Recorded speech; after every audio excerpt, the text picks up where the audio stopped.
evening, ladies and gentlemen. Welcome to another edition of Bring the World Home, a production of the Returned Peace Corps Volunteers of Hawaii. Our program is an examination and exploration of Peace Corps service and what volunteers, as the program title says, bring back to their homeland. And today we have a wonderful volunteer by the name of Jim Hollier, who served in Samoa from 1981 to 1983. Yep. Welcome to the program. Thanks, Chip. Jim. Appreciate it. And we'd like to just kind of show our viewers we're up here in the Hawaiian Islands in our comfortable little studio here at Olelo. And you were not too far away in Samoa, yep, down in the southern hemisphere. And again, thank you very much for taking time to join us today. We had a wonderful conversation in preparation for our time here before the camera and before our audiences. And I'd like to give them a little bit of background of your entrance into the Peace Corps. Sure. We've discussed it a number of times. Briefly, how did you come to join the Peace Corps? Well, I'd like to say talofa, hello, and fa'afetai, which means thank you for having me. Actually, my entrance into the Peace Corps probably wasn't all that glamorous. I was at Western Michigan University, and I wasn't doing quite well in organic chemistry. And the professor said, if you come to my house tonight, my daughter's just back from Africa, and she's got her Peace Corps slides, if you come to my house tonight, you'll actually improve your grade. And so I know what bait looks like, and I went for the bait, and I went to his house, and his daughter was enthusiastic about the impact that she made and the people that she visited with and worked with, and it hooked me right there. Absolutely. She was just fantastic, and I improved my grade, which was good. And what were you studying that you required organic chemistry? Actually, I'm an ichthyologist, or was in my earlier life an ichthyologist, and it required, it's a biology degree, and it required that I had chemistry as well. And ichthyology is the study of fish, yes, it is. And so you went, you were inspired by her and the desire to get a better grade in the class. You went into the Peace Corps, made an application, and how did you end up in Samoa? Was that your choice? Or? Well, actually, that's an interesting story, too. I actually applied for the Philippines, and after filling out all the applications, and you had to, back in 1981, or actually 1980, the application process was pretty thorough and lots of recommendations. And so I was going to the Philippines, but then I didn't hear from Peace Corps, and finally I thought, well, this is nuts, I'm going to call. So I picked up the phone, called them, and I said, am I going to the Philippines? They said, oh, gee, I'm sorry. Yeah, we were going to call you, but the program's canceled. So thanks for letting me know. Yeah, and they said, I said, well, you know, I'm an ichthyologist. I want to be by the water. And they said, well, you can go here, Dominican Republic, or Samoa, or Western Samoa. And I said, well, where's that? And they said, in the Pacific. I said, okay, why not? And hung up the phone, went to the World Book. Yeah, it's, you know, there's fish, it's an island, it's okay. And I had to look in the World Book to actually see where it was. And I thought, well, okay, it's in the middle of the ocean, that's fine. And so I actually went through special Peace Corps training at the University of Oklahoma for fisheries. And then I arrived in Samoa of September 1983, or actually September 1981. And it was an amazing experience. I really, really value what it did for me in my life. Well, I won't even get into how they had a fisheries program in Oklahoma, in landlocked Oklahoma. But so you ended up in Samoa, and one of the traditional things that Peace Corps does is place volunteers with a host family, and that was your case as well? Absolutely. I had a family, the Robeck family, in a village right downtown Apia, and by the Savalalo Grand Theater, this old theater with a tin roof on it, and we stayed with them fairly frequently in the very beginning of the program, and then actually you got your own apartment later, and I roomed with Japanese volunteers, actually. Japanese Peace Corps volunteers? Actually, no, they were Japanese JOCV, Japanese Overseas Cooperation Volunteers. The Peace Corps aren't the only aid agencies in the world. There's actually the CUSOs, the Canadians, the Australians, the New Zealanders. So actually Japan has one of the oldest volunteer organizations in the world, is at least as old as Peace Corps. Well, it's So that sounds like you were part of really a part of an international community in Apia. We have a map of Samoa that your work then, based out of Apia in fisheries, exactly what were you doing with fisheries program in Samoa? I was following up a United Nations volunteer from Israel doing a bait fish fisheries project. So he actually had worked with the Samoans to put in this very nice bait fish facility, which was just long ponds, maybe 150 feet long and 50 feet wide, and they stocked them with Mexican mali, Posilia mexicana, small little mosquito fish. We have them here in Hawaii. And the idea was, if you take a small boat out and spray water off the back of the boat and throw these bait fish in the water, that you could actually pull them in on pole and line fishing. And the Japanese actually have a history of this type of pole and line fishing, and they thought they could scale it down for Samoa and make it work. And so my job was actually to continue what Dr. Popper had done and take care of the fish and grow the fish out and supply to fishing boats. And did that fishery develop into a major source of No, protein unfortunately Samoa? it did not. It was one of those things where a biological experiment to prove that you could actually grow it didn't have the balance of the economic side. And we actually looked at how much the boat cost to fuel. We had a boat that was donated by the Japanese government, how much the bait fish cost, how much the people on the boat and the food. And when you started looking at, they would catch 2 or 3 or 4 fish after having 12 guys on the boat for a whole day and spending $1,000, and frankly, we'd eat the fish, that there really wasn't a lot of value. So it was a biological experiment that didn't have a lot of legs when it came to economics. And it's actually, that's where I picked up, I'm now an economist, so I evolved from a fisheries biologist and ichthyologist to an agricultural economist because I felt that I needed to understand the balance of biology and economics. Well, and that makes sense. This is one of the facts of life. If it costs you more to end up with your end product, you're kind of going nowhere or going backwards, in fact. Well, so now you're working as a agricultural economist. You went from fish to land, right? Which sounds evolutionary, almost Darwinian in fact, but sure. We won't go there. And so what are you doing now exactly? Do you, let me stop. I'm getting ahead of myself because you're such an interesting guest here. Your biological experiment in Samoa, you said didn't work out. It took you the 2 years to realize that, and then you went away, or? No, actually it took me about 6 months. And what I also decided to do is even though that wasn't working out really well, and I discussed it with my boss, who had actually been in Samoa since about 1919, really interesting guy. And he said, okay, well, we'll close it. And they actually closed the facility. But I also worked on a turtle hatchery that was actually started by a Peace Corps volunteer from here in the 1970s. Unfortunately, he lost his life. He was eaten by a shark off where we got the turtle eggs. So I managed a turtle hatchery for a while. Also worked on shrimp and green mussels. So I kept myself busy. I also decided to do more volunteering with my volunteering. So here I am, a Peace Corps volunteer in Samoa working on fisheries, but then I expanded my volunteerism to the Red Cross. Oh, wonderful. And so we taught CPR to firemen and some other people. And then in 1983, the South Pacific Games actually came to Samoa. And so I became a certified starting judge. And I also I bought all the fish for the athletes every single day. So in the morning, I'd get down from work, I'd go over to the new market that the Japanese developed and buy all the fish, and actually would clean most of it, and then a truck would come down and I would load up the fish and take care of the athletes.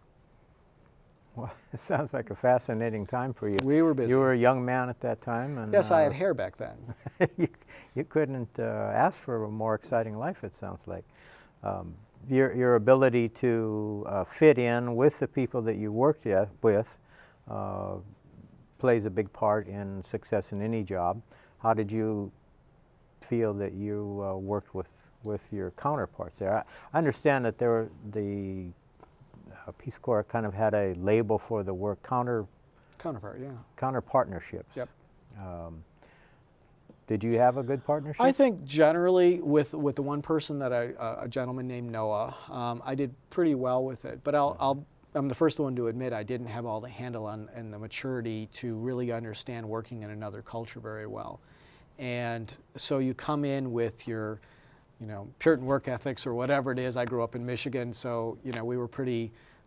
We were raised with a really strong work ethic, work for 8 hours, things of that nature. Mm-hmm. And hitting Samoa just has a slightly different work ethic based on tradition and the temperature. And so at first that was a little frustrating for me. Expand on that. And your perception of yourself as an American coming into this new culture. Sure. Well, I actually had these delusions of grandeur where I thought actually I'd go down and help them with something. And in fact, they actually helped me understand myself much more and share much more about them. So I think we come in and saying, well, gee, I'm this volunteer and I know something that other people don't know, and I'm going to give them my great knowledge. And certainly I had a lot of knowledge from my education. Mm-hmm. But now looking at it, I'm 47 and I was 21 or something back then. Looking at it from that distance, I realized I didn't have all the skills that I really needed to have in order to blend a little more harmoniously with people. And being a type A person to start with doesn't help. Mm-hmm. But I think over time I kind of got the rhythm of the place. Was able to talk to people in a way that they understood and I understood. So I actually had to kind of mutate a little bit in order to work a little more harmoniously, and it was a good thing. You had to tone down your American work ethic and this is not atypical of volunteers in just about any place in the world. If you wouldn't mind standing up for a minute and showing us your, this is not a lava, this is called a... This is an EA. Don't go too far away. Okay. And so this is a dress EA, and you would see this in gentlemen in Apia going to work or at church on Sunday. This is just a dress EA, kind of a wraparound with pockets. It's very functional. And then behind me here we have actually a lava in the collar here. Okay. And that would be what you'd wear around the village, or actually I wear this very frequently at night here in Hawaii. My nieces relaxing. My nieces like to call it Uncle Jim's wearing his skirt, but I don't think they would say that to a Samoan, just to me. Probably not. And then you brought some other artifacts, a beautiful bowl, which is kind of similar to a Hawaiian calabash, but it's has wonderful carvings in here. This is actually a Samoan kava bowl. The Samoans, like the Fijians and other people, the people in Vanuatu, drink kava. Mostly it's a ceremonial drink for them. Mm-hmm. So this is a kava bowl, very different style than a Fijian. This is an ali. This is actually a ali. This is actually a headrest, so it would be a pillow for people. I have a little belt here made out of a coconut fiber. This is called senet. And actually, this is kind of fun. This is a cricket ball, or a kirikiti ball. Mm-hmm. This is made from local rubber, and it goes real well with a Samoan cricket bat. And again, here's some senet as for the handle, so you can get a good grip when you whack it out of the park. Well, I asked you to talk about these artifacts because I wonder, Samoa has rapidly come into the 20th century, from what I understand and what I read. Mm-hmm. I have an article that I came across for our viewers if you ever wanted to go to Peace Corps online and look up an article entitled, Has the Peace Corps Overstayed Its Welcome in Samoa?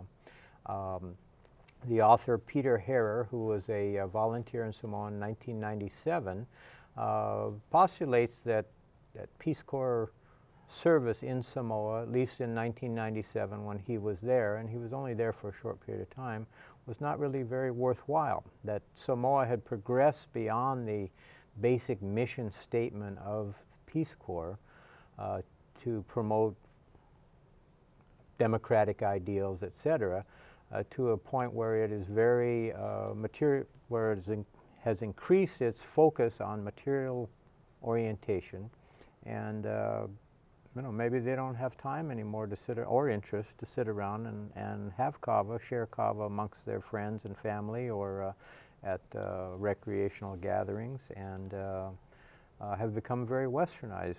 I understand that you left Samoa in 1983, but Right.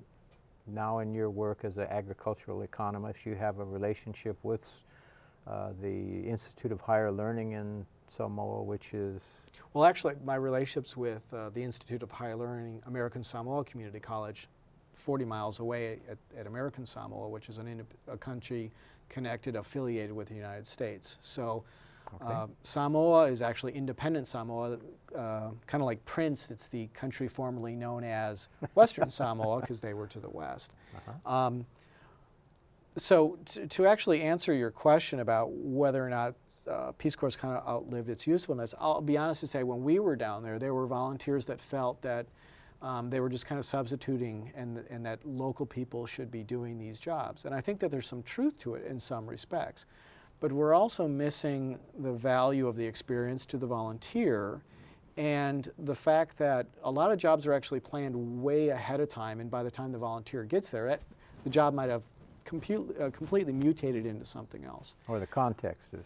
Absolutely. mutated, And yeah. so, you know, the question is for the volunteer was, okay, look, you're in country, the government spent a lot of money getting you down there. Are there other things you could or should be doing instead of saying, well, you know, this isn't working out really well, you're wasting my time? And I struggled with that in some ways.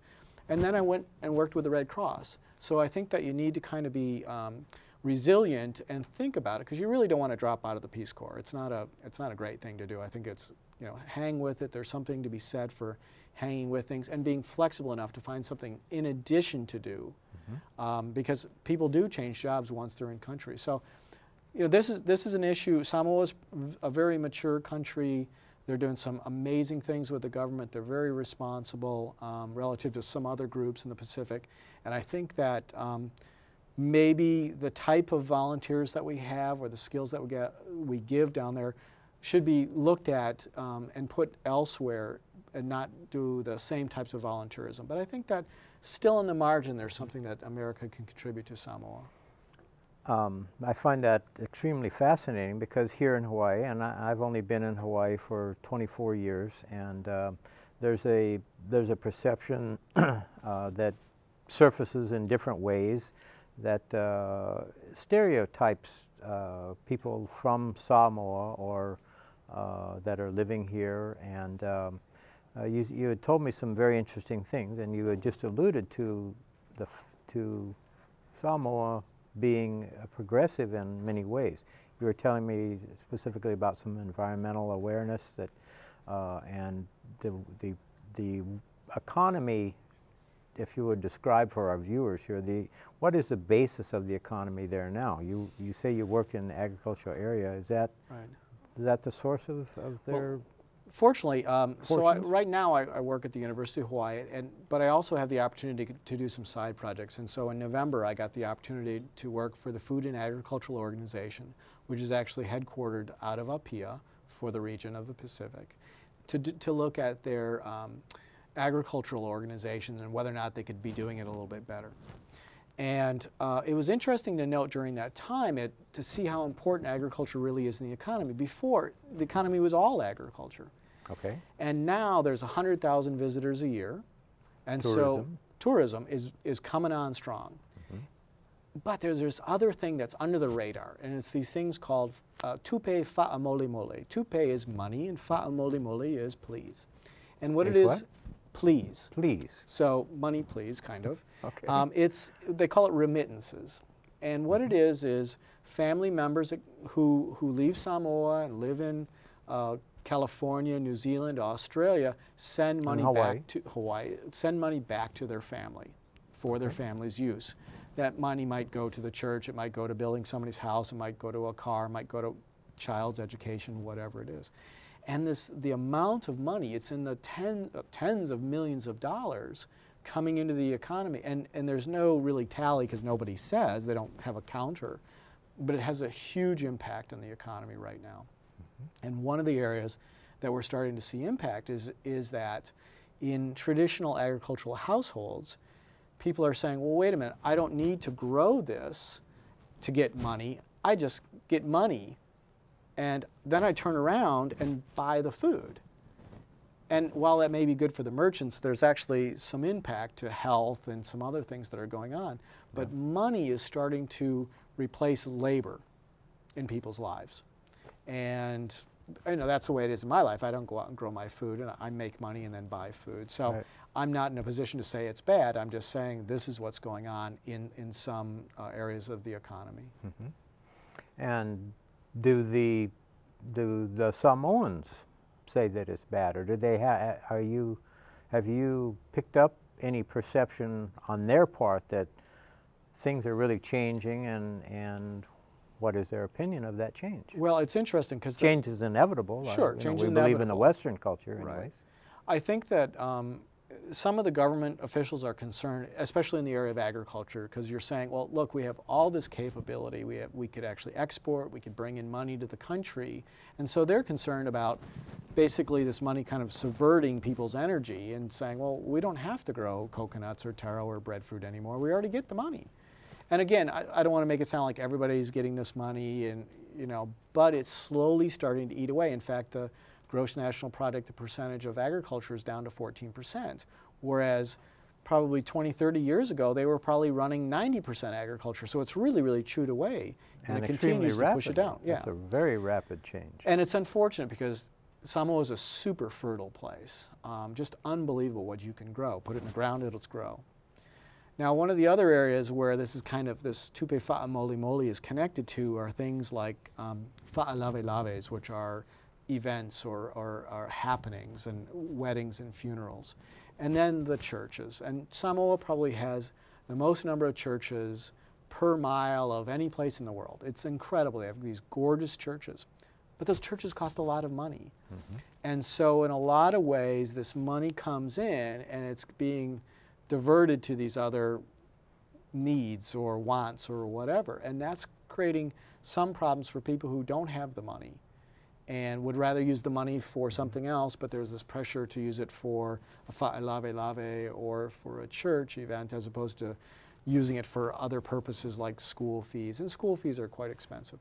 So they are having to deal with this money and these other pulls that weren't as strong as they are right now. Mm-hmm. And so I think Samoa is grappling with that. And I just want to make clear again for our viewer, we're talking about remittance money, money that's being mailed in and not aid from Japan or America or anything. This is money that's being earned by Samoan expatriates out in the world. Absolutely. And it's funneling back to the country. Right. And in a lot of ways, it's a representative of the extended family and giving and the love and everything, the alofa, as they call it in Samoa.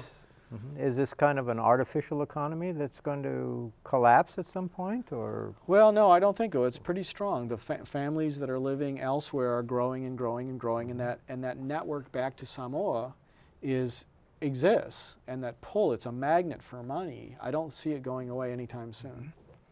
Well, it's a very interesting perspective that the people that are living in Samoa, native to Samoa, do they, certainly they must feel they have good fortune to be able to have this flow of benefit coming to them. Right. And perhaps it's going to lead them back to a more traditional lifestyle, since they don't have to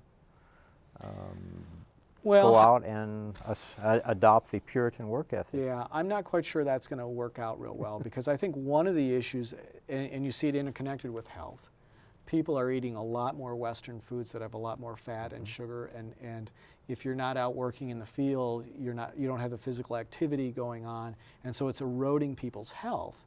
And so it looks good on the surface. I mean, I have to lose weight myself. I have to force myself to get out there and keep myself healthy. And what it's doing is it's starting to erode people's health.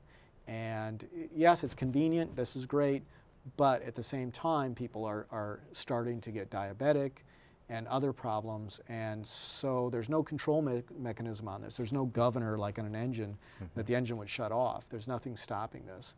And so that's the problem, I think, that it's eroding people's health. And their traditional system is chief-oriented? Yeah. chiefs still hold a chiefly position? Yeah, it's a matai, what they call the matai system. And it's this kind of like a pyramid of the top, either the family matais, and there's different types of ties and different matais and different ranks, and it's kind of a pyramid shape.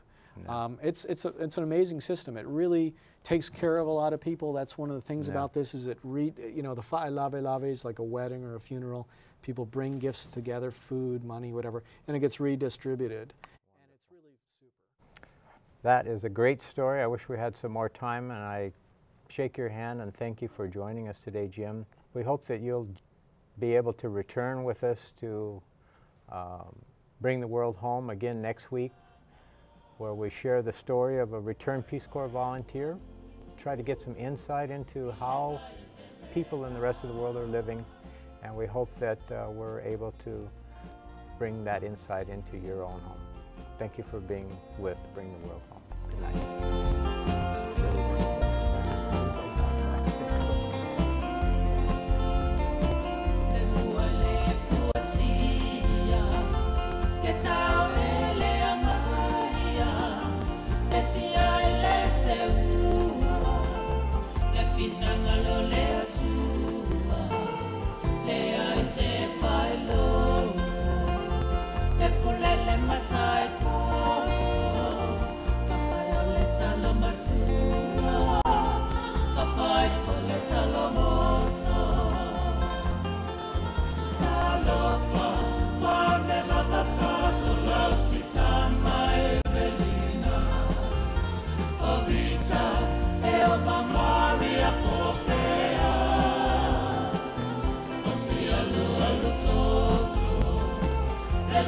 Outside.